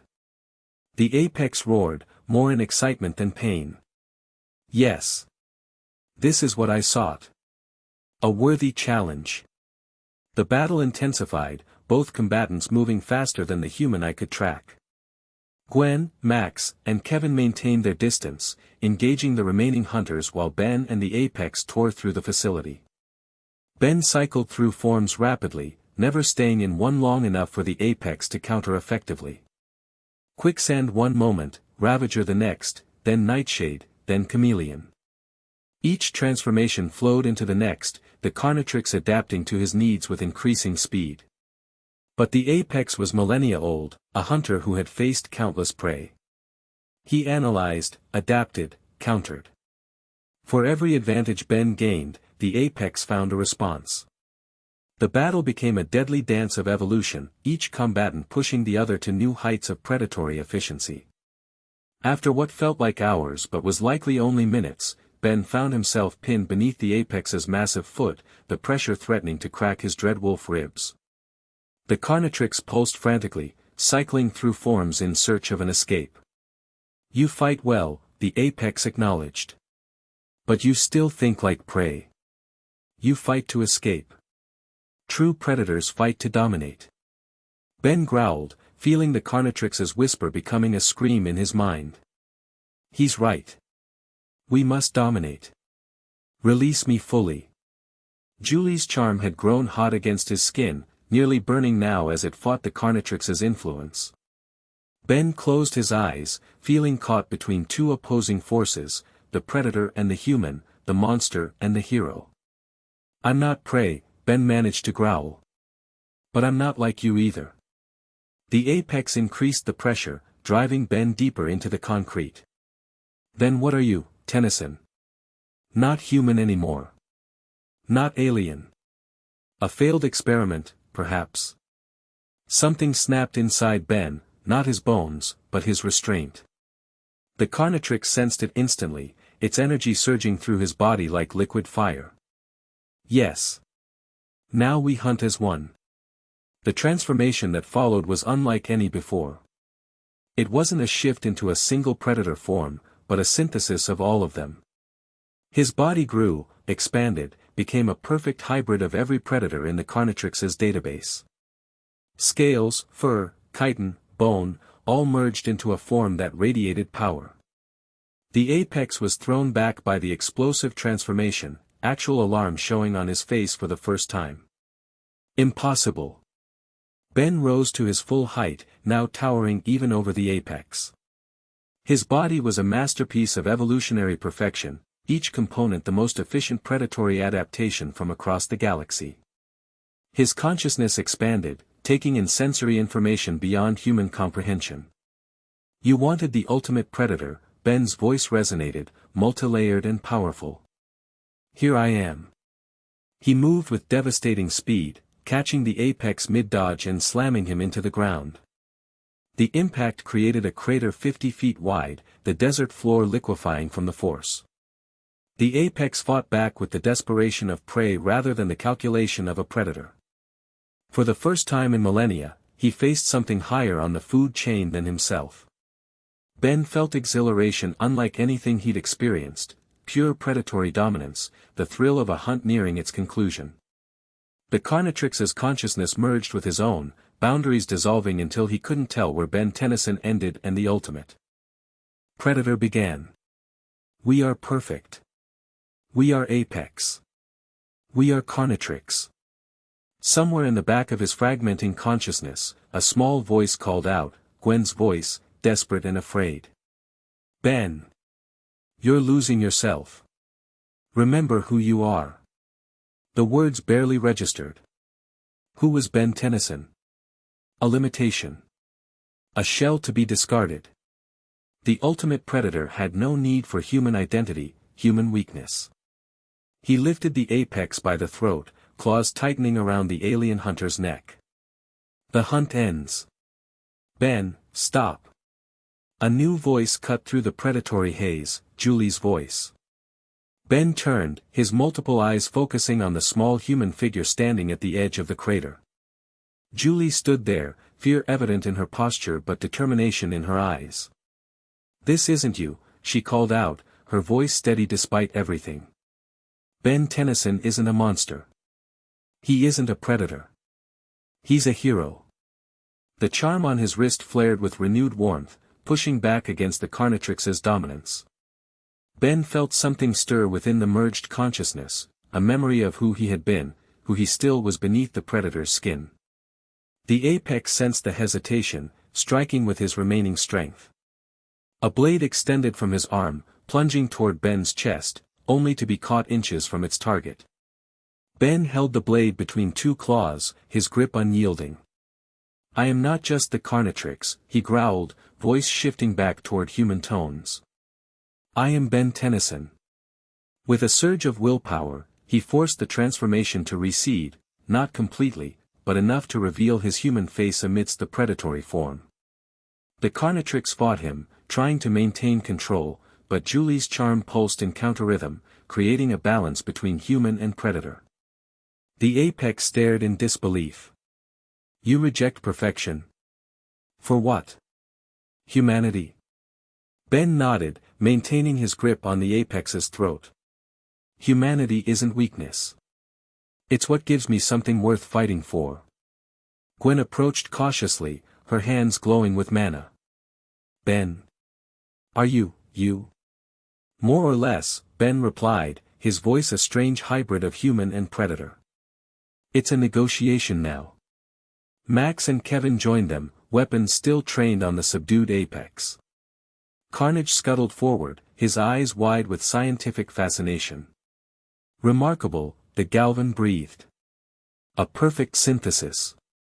Neither human nor predator, but something new entirely. The apex struggled weakly in Ben's grip. Release me, Tennyson. The hunt is yours. I acknowledge your superiority. Ben considered for a moment, then lowered the apex to the ground. I don't want your acknowledgement. I want your stabilizer technology, the device you use to maintain equilibrium between your body and your adaptations. The apex's eyes narrowed. You would use it to restrain the Carnitrix. To limit your potential. To control it, Ben corrected. On my terms. After a moment, the apex nodded. A worthy compromise. Perhaps there is wisdom in balance. He reached into a compartment in his armor, withdrawing a small, crystalline device. This will synchronize with the Carnitrix, allowing you to maintain conscious control over its integration rate. Ben took the device, feeling it pulse in harmony with both the Carnitrix and Julie's charm. Thank you. Carnage approached, eyeing the stabilizer with naked greed. With that technology, I can complete my research. The possibilities are limited, Ben cut him off. The Carnitrix stays with me. Your research ends here, Carnage. The Galvan's face contorted with anger. You can't. It's my creation. And now it's part of me, Ben replied simply. Find another project. The apex laughed, the sound surprisingly genuine. He has you there, creator. The predator has chosen its path. He turned to Ben. Our hunt is concluded, but our paths may cross again, Tennyson. Evolution never truly ends. With that, the apex activated a teleportation device, disappearing in a flash of light. His remaining hunters retreated to their ships, the armada departing as quickly as it had arrived. Carnage stood seething, his small form trembling with rage. You have no idea what you're interfering with, Tennyson. The Carnitrix is more than a weapon, it's the key to the next stage of galactic evolution. Max placed a restraining hand on the Galvan's shoulder. That's enough, Doctor. The plumbers will be interested in discussing your other research projects. As Max led the protesting scientist away, Julie approached Ben cautiously. Are you, okay? Ben looked down at himself, still partly transformed, his body a hybrid of human and predator features. The veins still glowed red beneath his skin, but the pulse was steadier now, controlled. I think so, he said, lifting the stabilizer. This should help maintain the balance. I won't be fully human again, but I won't lose myself either. Julie reached out, touching his face, a face that now featured both human expressions and predatory aspects. You're still you. That's what matters. Ben placed the stabilizer against the Carnitrix, feeling the two technologies sync. The effect was immediate, a sensation of equilibrium washing through him, the Carnitrix's whisper becoming a dialogue rather than a command. Gwen approached, studying the integration with interest. So what happens now? You're part predator forever. Ben shrugged, feeling his body settle into its new hybrid state. Looks like it. But on my terms, not the Carnitrix's. Could be worse, Kevin commented, absorbing the metal from a fallen hunter's armor. At least you got some pretty sweet powers out of the deal. Julie took Ben's hand, a hand that still featured slight claws but moved with human dexterity. And you're still a terrible air hockey player, I bet. Ben laughed, the sound a strange mixture of human amusement and predatory rumble. Rematch tomorrow? You're on, Julie replied with a smile. As they walked back toward the rust bucket, Ben felt the Carnitrix pulse against his skin, not as an alien parasite anymore, but as a part of him. The predatory instincts remained, but now they served him rather than controlled him. "We hunt together now," the Carnitrix whispered, more request than demand. "Yes," Ben agreed quietly. "But we protect first." The stabilizer glowed softly between the Carnitrix and Julie's charm, creating a balance between three aspects of his new existence: the predator, the human, and the connection to others that gave both meaning. Ben Tennyson looked up at the sky, feeling the hybrid strength flowing through his veins. He wasn't just human anymore, but he wasn't a monster either. He was something new, something that could hunt the darkness while standing in the light. And for now, that was enough. In a distant corner of the galaxy, Dr. Carnage's secondary laboratory hummed with activity. The Galvan scientist, having escaped Max's custody through means best left unexamined, reviewed the data transmitted from Earth before his departure. "Sequence the hybrid DNA pattern," he instructed his assistants. "The boy has done what I could not, created the perfect synthesis." On his central monitor, Ben Tennyson's new hybrid form rotated in 3 dimensions, each adaptation highlighted and catalogued. Carnage's thin lips curved into a smile. "The Carnitrix was merely the prototype," he murmured. "Now I have what I need for the next generation." Across the room, contained in a stasis field, a new device pulsed with dark energy, larger than the Carnitrix, more complex, more dangerous. Its surface shifted between solid and liquid, organic and mechanical. The hunt was far from over. The end. Thank you for watching this video. Please be sure to subscribe to our channel and like this video.